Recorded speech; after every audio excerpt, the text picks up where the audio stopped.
Sa napakagandang introduction. And napakasaya ko kasi nakabalik ako dito sa aking pinakamamahal na alma mater.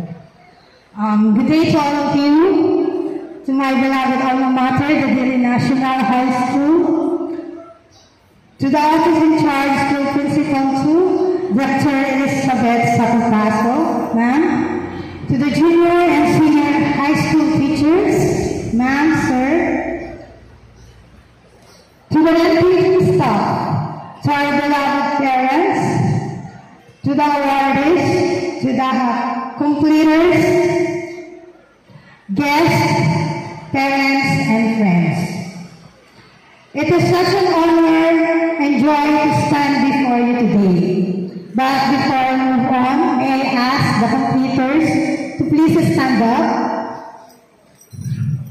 face your parents, and do this sign, a heart sign to them, and say thank you.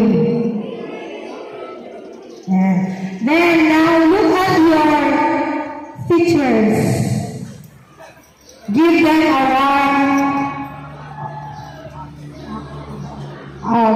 thank you for all those sacrifices. Amin niya, kung magbaga, kanagayan natin niya yun. Agyaman kayo kanyada. And lastly, not lastly, you also need to thank yourself. Yes, for all your hard work and sacrifices. And lastly, close your eyes and thank our dear Lord for all the guidance that He had given you throughout your journey. Yeah. Now you may sit down.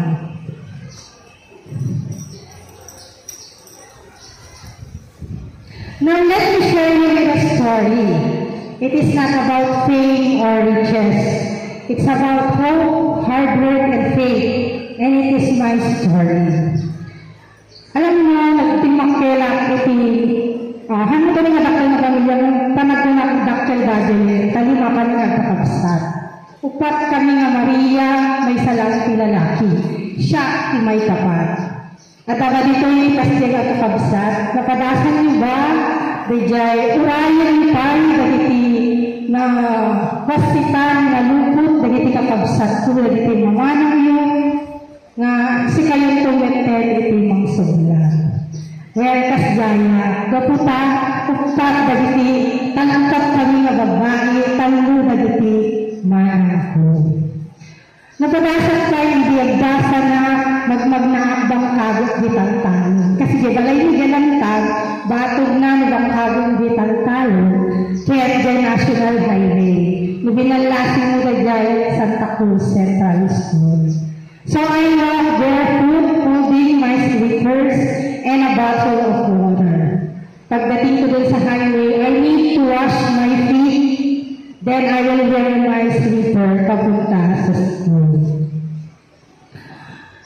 Nasusukan ko rin na agdatod kada bakasyon kanawan sa eskwela. Dagi dyan, mamalaala katandan, so tigat-gatang ko, itilak-lakot dyan yung classroom. Kasi ang kamimot na nabaknang. Actually, hindi kami nakakagay tawag din. Ni father ko kung may isang minero. Yung hindi nagsara yung minahan, napilitan kami na nagawag dito yung Ilocos. Kit ijay niya napadasan, itiligat, itinagbiyan. But I never give up. I studied hard, and despite our situation, I graduated in the top 5 of my elementary class. I also recall na naglakad ako sa stage wearing only a borrowed clothes from my neighbor and a shoe from my Auntie Susana para lang maka-attend sa graduation ko ng elementary. In my high school life, even with a tight budget, I joined every opportunity I could. I joined different clubs here in the school. I even complete in quizzes in math and science. Yan. Mahilig kasi ako sa math and science. Kaya kayong Sumbal, my math teacher, si Ma'am Sumbal. Okay.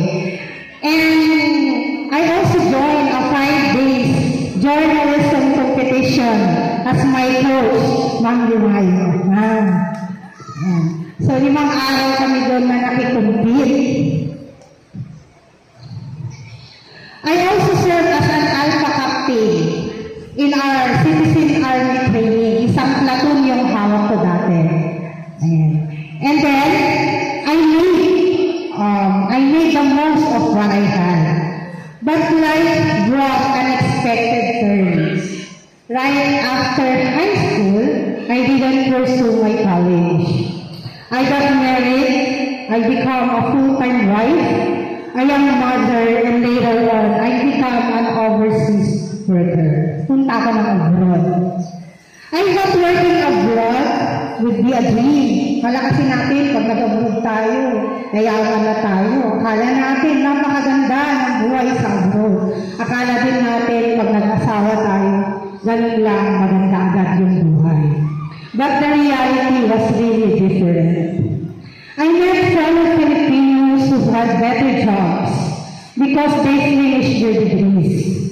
One of them was my cousin and my late cousin, Ate Charito Rosario Hidalgo. She was a nurse in KSA. She earned her degree at over 50 years old. So I was inspired. Na-inspired ako sa kwento ng buhay niya.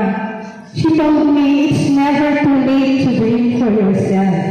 So that ignited a spark within me. Their success achieved even later in life rekindled my own dormant dreams.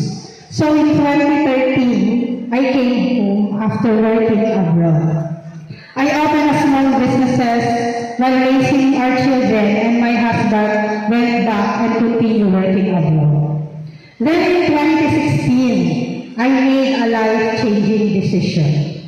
I want to study. So I returned here to my alma mater. Yan, nag-request ako dito na card ko kasi wala na yung card ko nawala ako na. Nag-google lang. Salamat naman at may nandito pa rin. Nandito pa rin yung mga malalapitan at mga mababait na mga teachers. So they guide me and they encourage me. Tama yan, Jen. Tuloy mo yung pag-aaral mo. Yun ang sinabi sa akin ng mga teachers ko dito. So, I went to ISPSC. After so long, how many years na hindi ako nag-aral? When I took the entrance exam, I aced it. Ngayon, naalala ko pa rin lahat ng mga lesson na napag-aralan ko. And I aced especially in math. Yan. When I passed the entrance exam, I enrolled in the Bachelor of Science in Information Technology. Ang hirap ng IT, kala ko hindi ko talaga kakayanin. Maraming mga tao rin na nag-doubt sa akin, they talk behind my back. They told me, ang tanda mo na, bakit ka pa nag-aaral? Ba't di mo na lang hayaan yung mga anak mo na makapag-aral? But I didn't listen to them. I stand on my feet. Sinabi ko sa sarili ko, paninindigan ko, kakayanin ko, makakatapos ko. So, despite the doubt and judgment of others, I don't let anyone steal that dream because I believe that that dream is mine and not theirs. But on my first day, on my first day when I entered the classroom in ISPSC, actually nahihiya talaga ako. Feeling ko kasi talaga ang tanda ko na that time. But when we introduced ourselves, nandun ako sa pinaka-back, there was an ate. She is 54 years old, nakatungkod, may napakalaki o makapal na salamin. And she still wants to pursue her dreams. Gusto pa rin niyang makapag-aral. Kaya sabi ko sa sarili ko, kung kaya niya ate, kakayanin ko din. Ayan. So, tinuloy-tuloy ko na. I became the mayors for 2 consecutive years. I became the governor of the College of Arts and Sciences and the president of the Information Technology. I also joined a lot of seminars, trainings, and the school even sent me to join competition. This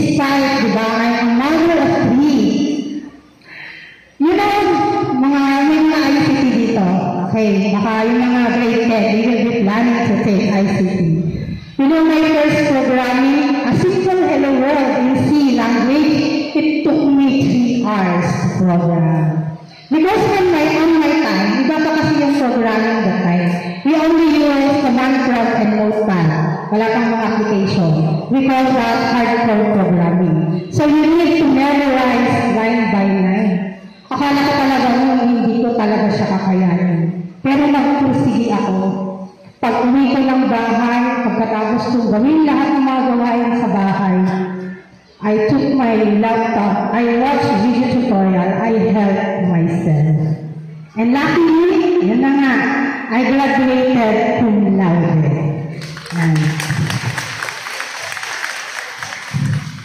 And just when I was excited to finally graduate and walk the stage, graduation, however, became bittersweet. I was the first batch to graduate virtually because of the COVID-19. So yung mga grade 11 natin dito, sila din yung first batch ng basic sila na graduate ng virtual. So dumaan lang yung picture ko doon sa YouTube. Meron din na wala cum laude. Meron lang. Ayun. So I never tried walking on the stage wearing my cape and gown and receiving my award. Yet, iba yung plano ni Lord sa akin. God had other plans right after graduation. ISPSC, my alma mater, hired me as an IT instructor. Now I teach with passion. I not only teach, but I also touch the lives of the young ones. I guide students through challenges, especially in the BSIT program, which requires hindi lang kasi sa BSIT nagkakait ka lang. Kailangan doon may patience ka, yung logic yung dapat, saka may perseverance ka. Sabi nga ni Nelson Mandela, education is the most wonderful weapon we can use to change the world. And totoo yun. Meron na akong nag-grad mga computers and parents. I will not share this story to you for you to follow my footsteps exactly. But to show you that dreams are valid at any age. And education truly changes lives. I want to speak not only to the students, but also the parents here today. It's okay to rest when you're tired. It's okay to pause, but never stop dreaming. Never stop working toward your goal. They say life is a clock. Everything happens for a reason, and happens for a perfect time. Maybe your time is now, maybe it is still coming, but when it does, be ready. Prepare for believing in yourself, trusting in God, and never give up. You know, swerte tayo kung nandiyan kayo mga parents niyo. That's why, kasi ako, I'm already an orphan. But since I equip myself with the knowledge and education, I'm really very strong and very quick to face the world. Kaya kayo, mga computers, mga awardees, your parents' greatest legacy to you is your education. It is one inheritance no one can take away. It is do continue your journey. After the milestone, chase your goals, reach for your dreams. You are a part of a new generation. A generation of unity, a generation that can reveal and reimagine a better Philippines. So please, never stop learning, never stop growing. Embrace the journey ahead with all its twists and turns. Don't be afraid to stumble, to fall, but you also know always learn from your mistakes.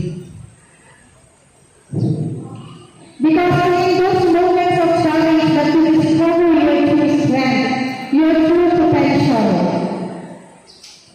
Go for it.